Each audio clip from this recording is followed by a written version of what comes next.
എല്ലാ കൂട്ടുകാർക്കും നല്ലൊരു ദിവസം ആശംസിച്ചുകൊണ്ട് നമുക്ക് നേരെ ഇഷിതയുടെ മഹേഷിന്റെ ഇന്നത്തെ നല്ലൊരു വിശേഷം കേട്ടാലോ. അങ്ങനെ ഇന്നത്തെ വിശേഷത്തില് മനസ്സിനെയും മാധവും ദേയൊക്കെ കാറി കയറി പോവാണ്. ഈ സമയം ആകെപ്പാടെ തകർന്ന മട്ടില് ആഷിത നിൽക്കുവാണ്.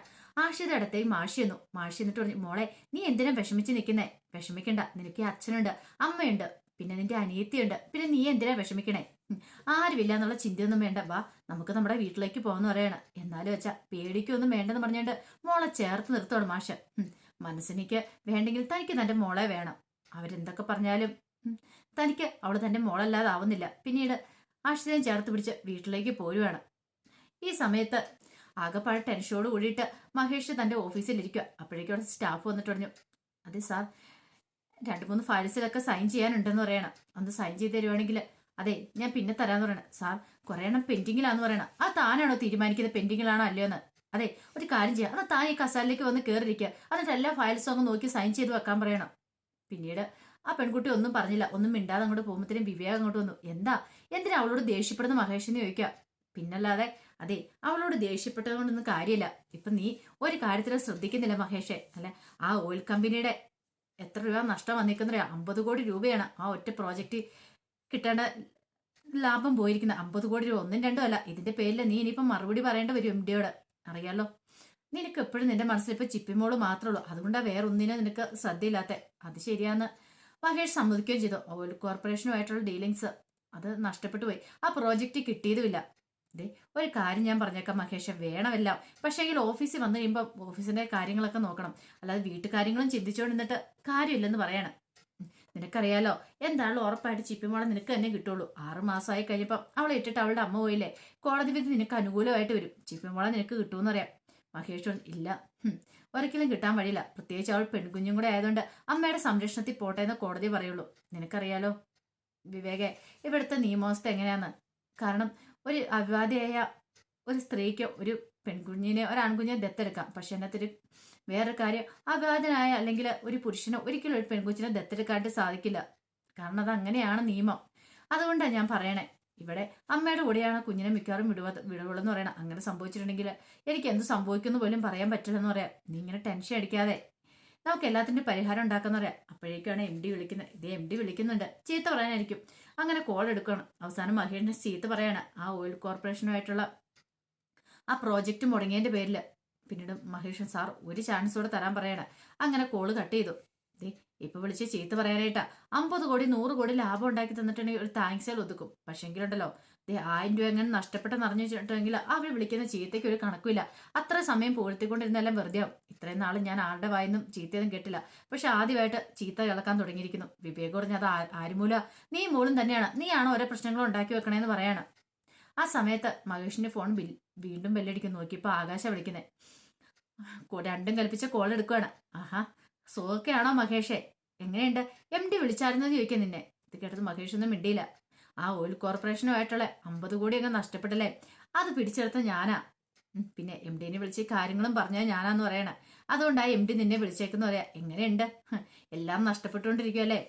ആദ്യം നിന്റെ ഭാര്യ പോയി, ഇപ്പൊ നിന്റെ കുഞ്ഞു പോയി. അതിനെല്ലാത്തിനും ഞാൻ പിടിച്ചെടുത്തോണ്ടിരിക്കുക. ഇനി പലതും ഞാൻ നേടും. അറിയാലോ, നീ വെറും ഒരു കമ്പനിയുടെ സ്റ്റാഫ് മാത്രം അവസാനം എന്റെ കാളിച്ചൂട്ടിലേക്ക് വരും.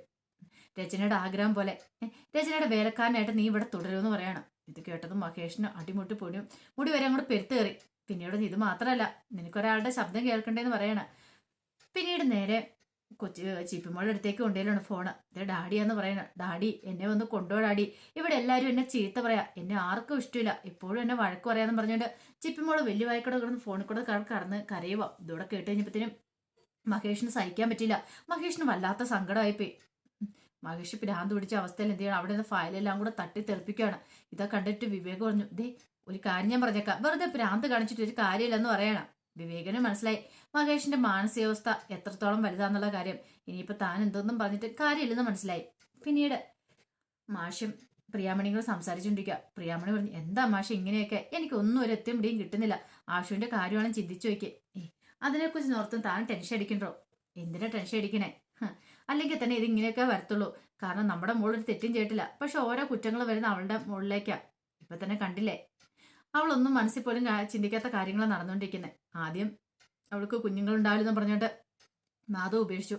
ഇപ്പോഴാണ്ടേ അതുപോലെ തന്നെ അവന്റെ ഭാര്യനും കൊണ്ട് സിറ്റി ഹോസ്പിറ്റലിലേക്ക് വന്നു. അവിടെ നമ്മുടെ മോളാണെങ്കിൽ CMO ആയിട്ട് ആ കുഞ്ഞ് മരിക്കുകയും ചെയ്തു. അപ്പൊ അതിന്റെ കുറ്റം കൊണ്ട് നമ്മുടെ മോളുടെ തലയ്ക്ക് കെട്ടിവെക്കാൻ അവർ ശ്രമിച്ചുകൊണ്ടിരിക്കണേ. എന്നാലും പക്ഷേ എനിക്കങ്ങ് സഹിക്കാൻ പറ്റുന്നില്ലെന്ന് പറയാ. വിഷമിക്കണ്ടോ, ഇനിയിപ്പോ സഹിക്കേണ്ട കാര്യങ്ങൾ സഹിച്ചില്ലേ മതിയാവുള്ളൂ. താൻ ധൈര്യമായിട്ടിരിക്കുക. ഞാനൊരു കാര്യം ചെയ്യാം, അവരോടൊന്ന് സംസാരിച്ചിട്ട് വരെന്ന് പറയണേ. വേണ്ട, ഇപ്പൊ അവർ സമാധാനത്തോടെ ഇരിക്കട്ടെ. അവരവരുടേതായ കാര്യങ്ങളും പ്രശ്നങ്ങളും ഒക്കെ പറഞ്ഞു തീർക്കട്ടെ. നമ്മൾ അതിനകത്ത് പോയി ഇപ്പൊ ഇടപെടണ്ടെന്ന് പറയണം. ആ സമയം ഇഷിത വല്ലാത്ത സങ്കടത്തിൽ ഇങ്ങനെ ബെഡിരിക്കുകയാണ്. അപ്പോഴേക്കും ആഷിത അങ്ങോട്ട് വന്നു. ആഷിത വന്നിട്ട് ചോദിച്ചു, എന്താ നീ എന്താ ഇഷു ചിന്തിച്ചുകൊണ്ടിരിക്കണമെന്ന് ചോദിക്കാൻ. ഒന്നുമില്ല ചേച്ചി, എനിക്കറിയാം നിന്റെ മനസ്സിലെ വിഷമം എന്താന്ന്.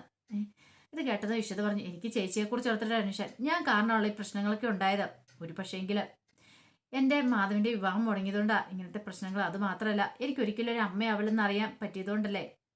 അല്ലെങ്കിൽ ഇപ്പം നമ്മൾ നല്ല സന്തോഷത്തോടെ ജീവിക്കേണ്ടതല്ലെന്ന് ചോദിക്കും. ഇത് കേട്ടത് ആഷിത പറഞ്ഞു, അങ്ങനെയൊന്നും പറയില്ല മോളെ, വരാനുള്ളത് വഴി തങ്ങത്തില്ലെന്നല്ലേ പറയണേ. പിന്നെ ഇവരൊക്കെ എന്തൊക്കെ പറഞ്ഞു പറഞ്ഞാലും ദേ മഹേശ്വരേട്ടൻ വന്നിട്ടില്ല. മഹേശ്വരേട്ടൻ വരുമ്പോൾ ചില തീരുമാനങ്ങളൊക്കെ എടുക്കും. അതുകൊണ്ട് എനിക്ക് ആ കാര്യത്തിൽ ഒരു പേടിയില്ലെന്ന് പറയണം. അല്ല, മോൾ എന്താ ആലോചിച്ചോണ്ടിരിക്കുന്നേ? അല്ല, ഈ ഭൂമിയിൽ ഇനി എത്ര കാലം കൂടെ തുടരുന്നോ വേണ്ടയോ എന്നൊക്കെ ആലോചിക്കുമായിരുന്നു. ദേ ഇങ്ങനെ വേണ്ടാത്ത വർത്താനൊന്നും പറയരുത് കേട്ടോ. ദേ ഇതിനേക്കാളും വലിയ പ്രതിസന്ധി വന്നിട്ട് നമ്മൾ തളർന്നിട്ടില്ല.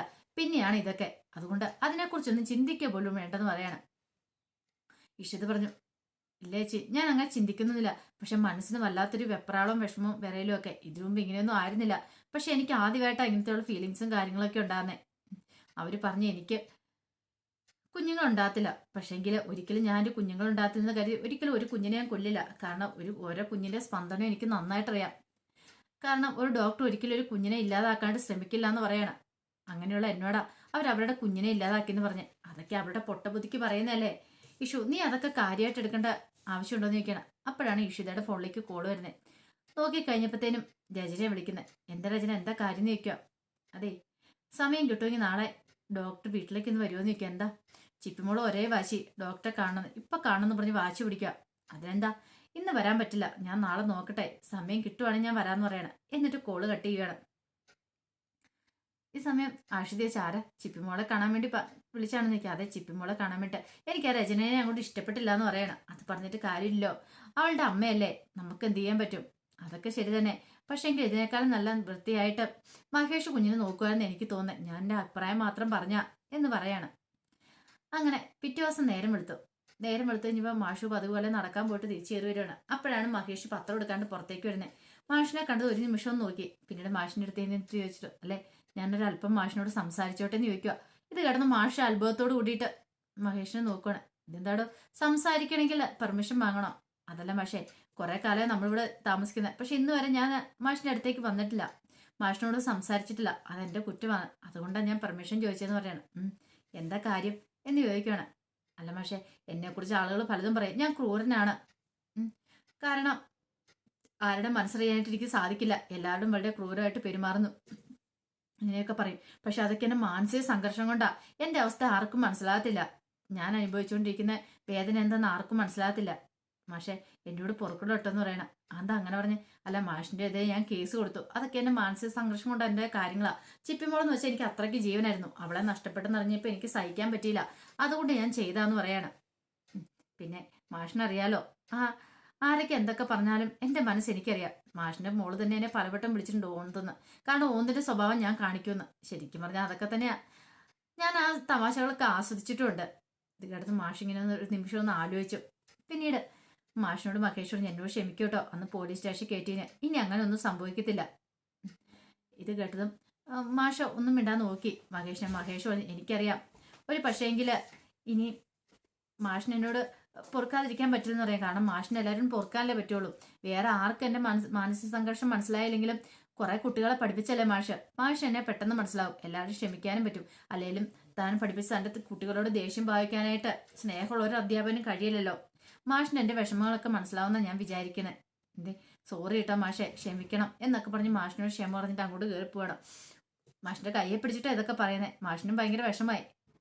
മാഷ് സങ്കടത്തോടെ അങ്ങോട്ട് കയറി വരിക. ഈ സമയത്ത് ഇഷിത രാവിലെ തന്നെ ഹോസ്പിറ്റലിലേക്ക് പോകാനായിട്ട് ഇറങ്ങുവാണ്. അപ്പത്തേക്ക് അങ്ങോട്ട് പ്രിയാമണി വന്നിട്ട്, ഇതെന്താ നേരത്തെ ഇന്ന് പോകാനായിട്ട്? അല്ല, അത് പിന്നെ ഉണ്ടല്ലോ, എനിക്ക് ചിപ്പിമോൾ എന്ന് കാണാൻ പോണെന്ന് പറയണം. ചിപ്പിനെയോ? അതെ, ചിപ്പിമോൾ എന്ന് കണ്ടിട്ട് വേണം ഹോസ്പിറ്റലിലേക്ക് പോകാനായിട്ട്. ആഹാ, അത് കൊള്ളാലോ. അല്ല, അച്ഛൻ എന്ത് അമ്മയെന്ന് ചോദിക്കുകയാണ്. അച്ഛനിതേ പുറത്തേക്ക് പോയിക്കോ. അപ്പോഴേക്കും അവിടെ മാഷോട് കയറി വന്നു. ഞാൻ അച്ഛന് ചായ എടുക്കട്ടെ എന്ന് പറഞ്ഞോണ്ട് പ്രിയാമണി അങ്ങോട്ട് പോവാണ്. എന്താ അച്ഛാ? അച്ഛന് മുഖത്തൊരു കള്ളച്ചിരി. അല്ല ഇന്ന് മോള് നേരത്തെ പോന്നെ ചിപ്പിനെ കാണാൻ വേണ്ടിയോ? ഓ അമ്മ സമ്മതിച്ചോ? അമ്മയൊക്കെ സമ്മതിച്ചെന്ന് പറയണം. അത് പിന്നെ അവള് സമ്മതിച്ച ഒരു പക്ഷേ മോള് ഹോസ്പിറ്റലിലെ കാര്യങ്ങളിൽ ഭയങ്കര ടെൻഷനായിട്ടിരിക്കുമല്ലേ, അപ്പൊ ഒന്ന് റിലാക്സ് ആട്ടെ എന്ന് കരുതിയിട്ടായിരിക്കും ചിപ്പി മോളെ പോയി കണ്ടോളാൻ പറഞ്ഞ്. അല്ലാതെ ഒരിക്കലും പറയുമെന്ന് തോന്നുന്നുണ്ടോ എന്ന് ചോദിക്കുകയാണ്. ഇത് കേട്ട് കഴിഞ്ഞപ്പോൾ ഇഷിത പറഞ്ഞു, ചിലപ്പോൾ അത് ശരിയായിരിക്കും. എന്താണ് പോയി കണ്ടോളാൻ എനിക്ക് പെർമിഷൻ കിട്ടി, അതുകൊണ്ട് ഇനിയിപ്പം ഞാൻ പോയേക്കുവാന്ന് പറയാണ്. അല്ല മോളെ നീ ഫുഡൊന്നും കഴിക്കുന്നില്ലേ? അതൊക്കെ ക്യാൻറ്റീനിൽ ഞാൻ കഴിച്ചോളാം എന്ന് പറഞ്ഞിട്ട് ഇഷിത അങ്ങോട്ടേക്ക് ഇറങ്ങുവാണ്. ഇഷിത ഇറങ്ങിക്കഴിയുമ്പോഴത്തേനും പ്രിയാമണി വന്നിട്ട് പറഞ്ഞു, എന്നാലും നമ്മുടെ മോള് പാവം, അവൾക്ക് നല്ല വിഷമവും വേദനയും ഉണ്ടെന്ന് വേണ്ട. അത് ശരിയാ. ഇനിയിപ്പോൾ എന്ത് ചെയ്യാൻ പറ്റും, നമുക്ക് പറഞ്ഞോണ്ടിരിക്കാനല്ലേ പറ്റുള്ളൂ. അതിനുശേഷം പ്രിയാമണിയോട് ഒരു കാര്യം കൂടി ചെയ്യണം മാഷേ. എന്താ? എത്രയും പെട്ടെന്ന് തന്നെ ആഷിതയുടെ കാര്യത്തിൽ ഒരു തീരുമാനം എടുക്കണം. എന്ത് തീരുമാനം? അവളെ വീട്ടിൽ കൊണ്ട് വിടണ്ടേ? ഇവിടെ എങ്ങനെ നിർത്തിയിട്ട് കാര്യമുണ്ടോ? അവളുടെ ഭർത്താവിന്റെ വീട് അവിടെയല്ലേന്ന് ചോദിക്കുകയാണ്. ഇത് കേട്ടോണ്ടാണ് ആഷിത അങ്ങോട്ട് ഇരുന്നത്. ഓഹോ, അപ്പൊ ഞാൻ നിനക്കൊരു ബാധ്യതയല്ലേന്ന് ചോദിക്കാം. മോളെ അങ്ങനെയല്ല, എന്തൊക്കെയാണ് ശരി, ഞാൻ ഇവിടുന്ന് പോകാനായിട്ട് പോകുന്നില്ല. എന്റെ സൂര്യമോനും ഇവിടെ ഉണ്ടല്ലോ, പിന്നെ എനിക്ക് എന്താ കുഴപ്പമെന്ന് ചോദിക്കുക. ഇത് കേട്ട് കഴിഞ്ഞപ്പോഴത്തേനും മാഷ് പറഞ്ഞു, അങ്ങനെയല്ല മോളെ, നിന്റെ വീട് അവിടെയാണ്. ശരിക്കും ആ വീടാണ് നിന്റെ വീടെന്ന് പറയാം. അതൊക്കെ എനിക്കറിയാച്ചാ. പക്ഷെ കാര്യമുണ്ട്, നിങ്ങളൊരു കോംപ്രമൈസിനും പോകണ്ട അവരോട്. അങ്ങനെ കോംപ്രമൈസിന് പോയി അവരുടെ കാല് പിടിച്ച് മാപ്പ് പറഞ്ഞ് ആ കാല് കഴുകി വെള്ളം കുടിക്കാനായി ഭാവെങ്കിൽ അതൊന്നും നടക്കാൻ പോകുന്ന കാര്യമില്ല. ഞാൻ അങ്ങോട്ട് പോകത്തില്ലെന്ന് പറയണം. ഒരു തെറ്റും ചെയ്യാത്ത എന്നെയാണ് തെറ്റുകാരിനെ ശിക്ഷിച്ച്, അല്ലെങ്കിൽ തെറ്റുകാരെന്ന് മുദ്ര കുത്തി അവർ ശിക്ഷിക്കാണ്ട് ശ്രമിക്കുന്നത്. അതുകൊണ്ട് ഞാൻ അങ്ങോട്ട് പോകത്തില്ലെന്ന് ഉറച്ച ശബ്ദത്തിൽ ആഷിത പറയണം. ഇത് കേട്ട് കഴിഞ്ഞപ്പോൾ എന്ത് ചെയ്യണമെന്ന് അറിയില്ലാതെ പ്രിയാമണി മാഷും കൂടി ഇരിക്കുകയാണ്. അപ്പൊ അതിന്റെ വിശേഷങ്ങളൊക്കെയാണ് കണ്ടത്. ഇതിന്റെ ബാക്കി വിശേഷങ്ങളായിട്ട് വൈകുന്നേരത്തെ പ്രൊമോയി വരാട്ടോ. ഒരിക്കൽ കൂടി എല്ലാവർക്കും നല്ലൊരു ദിവസം ആശംസിച്ചു നിർത്തുന്നു.